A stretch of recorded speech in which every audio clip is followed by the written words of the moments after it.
नमस्कार। आइए सबसे पहले बात करते हैं आपकी कनिष्ठा उंगली के बारे में। कनिष्ठा उंगली और यहाँ पर यदि मैं कहूँ तो ये अपने आप सूर्य के पहले पर्व तक लगभग पहुँच चुकी है। जब इस प्रकार से कनिष्ठा उंगली का नाखून और सूर्य के कट से आगे बढ़ा लिया जाता है तो ये व्यक्ति के दिमागी टेंशन को बढ़ाता है, डिप्रेशन को बढ़ाता है।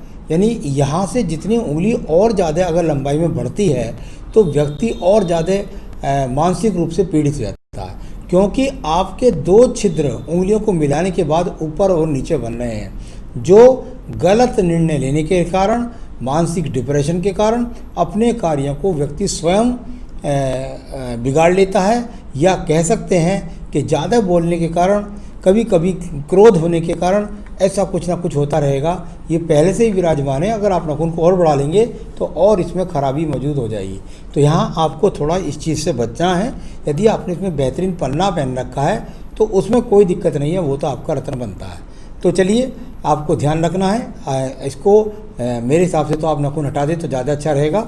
और साथ ही साथ यहाँ मानसिक डिप्रेशन, टेंशन के योग काफ़ी नज़र आते हैं, उस पर आपको संतुलन करना होगा। उसके लिए पूजा पाठ लास्ट में बताने वाला हूँ। अब बात करता हूँ यहाँ पे सूर्य की उंगली की। यश मान सम्मान के लिए ये सूर्य की उंगली और पहले पर थोड़ा सा हल्का सा कट का निशान भी है। यानी कुल मिलाकर के अपने आप पर नियंत्रण रखिए, वरना आपको डिप्रेशन भी हो सकता है और साथ ही साथ आपको मानसिक यानी कि टेंशन के अलावा बीपी जैसे रोग का सामना करना पड़ सकता है। यश सम्मान साधारण रूप का आपके पास है। आइए बात करते हैं आपकी एक उंगली की तरफ। इसकी बोलते हैं यहाँ पर शनि की उंगली। शनि की उंगली यहाँ पर अनुकूल है, थोड़ा सा कट नीचे की तरफ मौजूद होने के कारण ऐसा कह सकते हैं कि धन के आगमन जैसा आप चाहते हैं वैसे आपके पास नहीं आ पा रहे हैं। कुल मिलाकर के संघर्ष भी करने वाली उंगली है और कुल मिलाकर मस्तिष्क के द्वारा भी सही निर्णय लेकर के आप नौकरी वगैरह सब कर सकते हैं। थोड़ा अपने आप को नियंत्रण करके रखना होगा।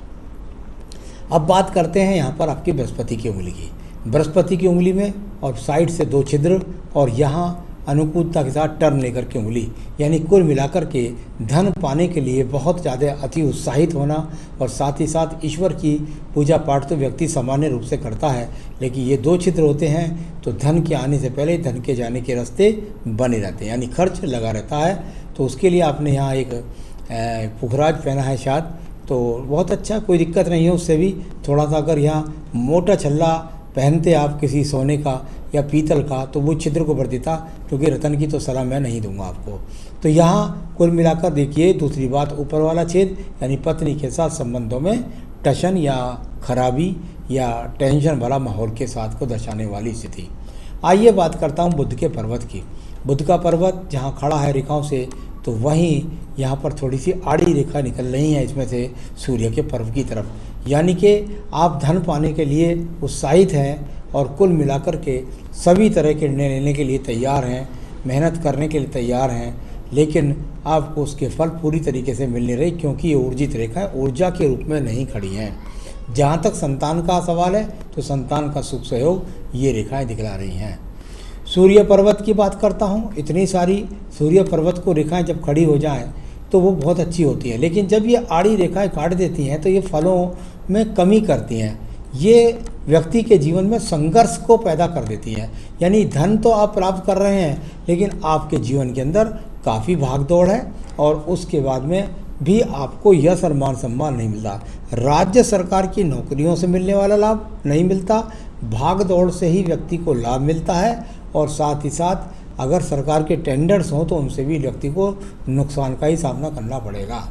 आइए बात करता हूँ आपके एक और पर्व की, जिसको बोलते हैं शनि का पर्व। बहुत अनुकूल स्थिति में आपका शनि का पर्व यहाँ पर, और ये एक आड़ी रेखा जो गई, ये बड़े बड़े लोगों से संबंध बनवाएगी आपके जीवन में आगे। और ये जो खड़ी हुई रेखा इतनी सारी हैं, ये बताती हैं कि शनि का पर्व आपके लिए अनुकूल है। शनि से काम करें तो शनि के कार्यों के द्वारा आपको लाभ मिलेगा और अच्छा आपका बुढ़ापा यानी 55 वर्ष के बाद अच्छा समय रहेगा आपका धन, चीज़ों को, सम्मान को प्राप्त करने के लिए। आइए बात करते हैं आपके बृहस्पति के पर्व की। बृहस्पति का पर्व, और यहाँ बृहस्पति के पर्व पर जब ये रेखाएं खड़ी हैं और नीचे मंगल पर्वत से ट्रायंगल प्रकार की भी रेखा खड़ी है, यानी कि निश्चित रूप से व्यक्ति का मकान तो बन जाएगा, इसमें तो कोई दोहरा नहीं है। संतान का सुख भी आपको निश्चित मिल जाएगा। आपके हाथ से तो देखने में लगता है कि पुत्र संतान का सुख भी आपको है, आपका सवाल भी है एक, तो यहाँ ये सब चीज़ें अनुकूल अवस्था में हैं। आइए बात करते हैं आपकी हृदय रेखा के बारे में। हृदय रेखा और शुरू से लेकर आखिर तक आप देखें तो आपकी हृदय रेखा कुछ गिरने वाली रेखाओं के रूप में, कुछ रस्सी जैसी बनने वाले, कुछ उलझनों भरी हृदय रेखा, यानी कि कुल मिलाकर के मन के अंदर कहीं पर वर्तमान में शांति नहीं। आखिर में जाकर बृहस्पति पर्व से इस रेखा का संबंध हो जाए तो ये अपने आप में अच्छा नहीं कहलाता, यानी पत्नी से संबंधों में खराबी को भी दर्शाती हुई ये रेखा है। वहाँ आयु रेखा से भी, ये विवाह रेखा से भी एक रेखा डाउन हो रही है, तो यानी कि पत्नी से संबंधों में ये दो मुखी हो गया, यानी आप कहीं 36 का आंकड़ा, आपका मुख उधर और उनका उधर, यानी 3 6 तो 36 का आंकड़ा। तो इस प्रकार का ये हृदय रेखा यहाँ पर साथ ही साथ कुछ रोग भी आपके शरीर में लगे रहेंगे। अब बात करते हैं इसके बाद में हम आपकी मंगल रेखाओं के बारे में। ये मंगल रेखाएं साहसिक रेखाओं के रूप में जानी जाती हैं, कर्म रेखाओं के रूप में जानी जाती हैं। ऐसा कह सकते हैं कि कर्महीन व्यक्ति नहीं है, कर्म करना चाहता है, तो ये कर्म रेखाएं वो होती हैं जो व्यक्ति से कर्म करवा कर जीवन में तरक्की दिलाती हैं। तो कर्म रेखाओं को थोड़ा सा ऊर्जित कर लीजिए। वैसे आपको ऐसी बात नहीं है, आप कह रहे हैं आलसी हैं, लेकिन ऐसी बात नहीं है, आप कर्म करने वाले व्यक्ति हैं, निठल्ले बैठने वाले नहीं हैं। अब बात करते हैं आपकी, हाँ सीधा सीधा आपकी बुद्धि रेखा की। बुद्धि रेखा थोड़ा सा शुरू से चल कर के ढलवा हुई है और कुछ यहाँ पर जाकर उठ जाती है, यानी कि कुल मिलाकर जीवन में कभी आप डाउन सोचते हैं, कभी आप उच्च सोचते हैं, आप एक तरह के विचारों में स्थिर नहीं रह पाते हैं, यानी बुद्धि को कहीं ना कहीं अस्थिर करने वाला प्रारूप इस बुद्धि रेखा के अंदर मौजूद है। तो ये आपको बताया। अब बताता हूँ मैं आपको यहाँ पे आपके यहाँ मंगल पर्वत से लेकर के सूर्य पर्वत का रेखा का संबंध। जब मंगल पर्वत से निकल के सूर्य रेखा का संबंध बने तो ये व्यक्ति के जीवन के अंदर वो चीज़ है जो आप साहस के द्वारा या मंगल के कार्यों के द्वारा, जैसे शनि का कार्य और मंगल के कार्यों के द्वारा, इन दोनों को जोड़ करके किसी कार्य को करेंगे और उसकी दूर स्थानों पर सप्लाई करेंगे तो आपको उसमें तरक्की मिलेगी। कोई झगड़े झंझट वाली योग नहीं दिखाई पड़ते। मंगल रेखा हृदय रेखा को काटती है तो पत्नी के साथ भी अनबन के रिश्तों को दर्शाती है, तो वो वाली बात भी है। अब बात करता हूँ मैं आपके चंद्र पर्वत के बारे में। चंद्र पर्वत और यहाँ से निकलती एक दूसरे को काटते हुए अक्ष जैसे चिन्ह यहाँ पर हैं, यानी मानसिक रूप से आप कहीं भी मजबूत नहीं हैं और ये बहुत ज़्यादा चंद्र पर्वत पीड़ित है, यानी कि डिप्रेशन, बुद्धि में अस्थिरता, अपने काम पर ध्यान न देना, इस तरह की स्थितियों को दर्शाने वाली ये आपका पूरा का पूरा चंद्र पर्वत भी पीड़ित है। अब बात करेंगे व्यापारिक रेखाओं के बारे में। व्यापारिक रेखाएं शुक्र पर्व से निकल करके टूट करके चलने वाली व्यापारिक रेखाएं आपके अंदर कह रही हैं कि आप व्यापार कर सकते हैं। थोड़ा सा दिक्कतों का सामना करना पड़ेगा, तो वो तो नौकरी में भी करना पड़ता है, और उसके बाद में आप अपने कार्य को चला सकते हैं, यानी व्यापार कर सकते हैं आप, इसमें कोई दोहरा नहीं है। कौन से कार्य बनेंगे मैं आपको बता दूंगा। इसके बाद में चंद्र पर्वत से निकलने वाली एक रेखा का संबंध यहाँ से जाकर के सीधा यहाँ मिला, यानी कि आने वाले समय में यदि नौकरी करें या व्यापार करें तो उसके अंदर आपको घर तो छोड़ना ही पड़ेगा या घर से दूर जाकर के अपने माल को सप्लाई करनी पड़ेगी, तभी आपको लाभ मिलेगा। भाग्य रेखा की बात करता हूँ। ये भाग्य रेखा, इसका फिर संबंध वही आया कि दूर स्थान से जुड़िए, तभी आपके जीवन में सफलताएँ आपको प्राप्त होंगी। काफ़ी सारी भाग्य रेखाएं हैं। सपोर्टिंग रेखा के रूप में पत्नी का भी सहयोग ले सकते हैं, किसी और भी तरीके से आपको आमदनी के स्रोत मिल सकते हैं। तो काफ़ी उठा पटक कई सारी राहु रेखाएं यहाँ पर काट रही हैं, उनका मैं गुणित बताने वाला हूँ आपके 10 सवालों के अंतर्गत। तो भाग्य रेखा लगातार काम तो दे रही हैं, इसमें कोई शक्ति नहीं है, लेकिन अड़चनें भी आपके जीवन में काफ़ी हैं। तो ये सब राहु रेखाएँ और इनके क्या फल हैं अभी मैं बताने वाला हूँ। शुक्र पर्व के रूप में बात करूं तो शुक्र पर्वत यहाँ पर सामान्य संसाधनों को लेकर के मौजूद है, यानी कुल मिलाकर कह सकते हैं कि सामान्य संसाधन आपके पास में मौजूद है। आयु रेखा की बात करूं तो आयु रेखा यहाँ लगभग आपके हाथ के अंदर 75 से 76 वर्ष की आयु रेखा भी आपके हाथ के अंदर मौजूद है। तो ये सब भी आपका हो गया। अब मैं आपके सवाल लेता हूँ। संतान की रेखाएं आपके हाथ के अंदर 2 चमकती हैं, 2 से 3, पत्नी के हाथ से ज़्यादा ये पता चलता है। सबसे पहला सवाल है आपका, कौन सा बिजनेस करने के बाद प्रोग्रेस होगी? अभी जॉब कर रहा हूँ। जो मैंने रेखाओं का गणित करा, चंद्र पर्वत से रेखा निकल रही, जो भाग्य रेखा का मैंने गणित किया, उसके अनुसार जीवन के 35वें वर्ष के बाद यानी कि 2023 के बाद आप व्यापार में एंट्री करें तो आपके लिए बहुत ज़्यादा अच्छा रहेगा। उस समय से कुछ आपको अनुकूल स्थिति बनेगी। उसके बाद में 2040 में भी थोड़ी सी परेशानियों का सामना करना पड़ेगा, लेकिन आपका काम चलता रहेगा। उस परेशानी से निकल कर आप फिर आगे बढ़ जाएंगे।